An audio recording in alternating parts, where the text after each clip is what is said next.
Hello, welcome back to my channel. Today I'm going to show you how I make my spice mix. I've been using this spice mix to steam my meat in almost all my recipes, and I've had tons of questions about how I make it. Now I tried to reply, but it seems I need to make a proper video so people know with the exact measurements. So hold on, I'm going to share this with you now. Stay tuned. This is Lami Cooks. As I always do it, I'll leave the list of ingredients in the description box. I have here 3 cups of ginger, which is cleaned, peeled and cut into pieces. And I have here 2 cups of garlic.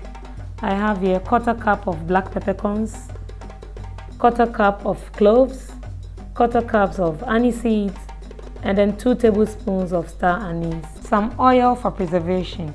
I always want to mix everything in a big bowl before I start blending. So I'm just adding everything together. This is so quick and simple and easy. And you can keep it in the fridge for long and use it anytime you want to.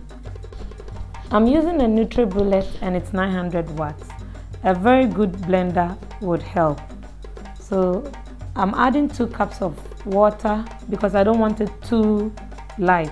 I want it very concentrated so that a little goes a long way.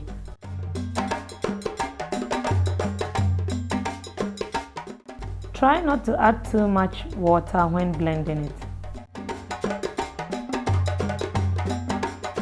I love this spice mix. It's my all-time favorite and my go-to spice. I use it for literally everything. If you're on my channel for a while, you realize I use it all the time. When I'm going to steam my meat, I just need a little bit of that and my onions and bravo, and it makes your food taste delicious. For longer storage, I'm going to use this silicone ice tray to freeze it, and then I'll remove it individually and put it in a Ziploc bag and put it back in the freezer. And then the rest I can put it in the fridge and then use it as and when I need it.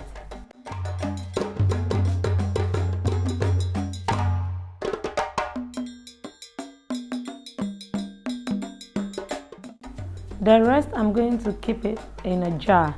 I've cleaned and washed this jar. This is what I usually use, so I just recycle it and wash it with hot water. I will fill it not to the brim because I need to put the oil on top so that it doesn't develop mold. So once I fill it up, I'm going to add the oil. I'm using olive oil. You can use any type of oil you have available. A little bit just to cover the top, and then it can stay for long without you having any mold. After 24 hours, the one I kept in the freezer is ready. It has hardened up. So I'm going to quickly remove it, put it in a Ziploc bag and keep it back in the freezer. Now, it can keep for about 6 months or even more. And then the one in the jar can keep about a month. That is depends on how often you use it. I use it a lot because I use it in almost all my recipes. I call it my special spice mix and it's ready to be used anytime. Thanks for watching. Don't forget to subscribe, like, comment, share this video until I come your way next time with another recipe. See you. Bye.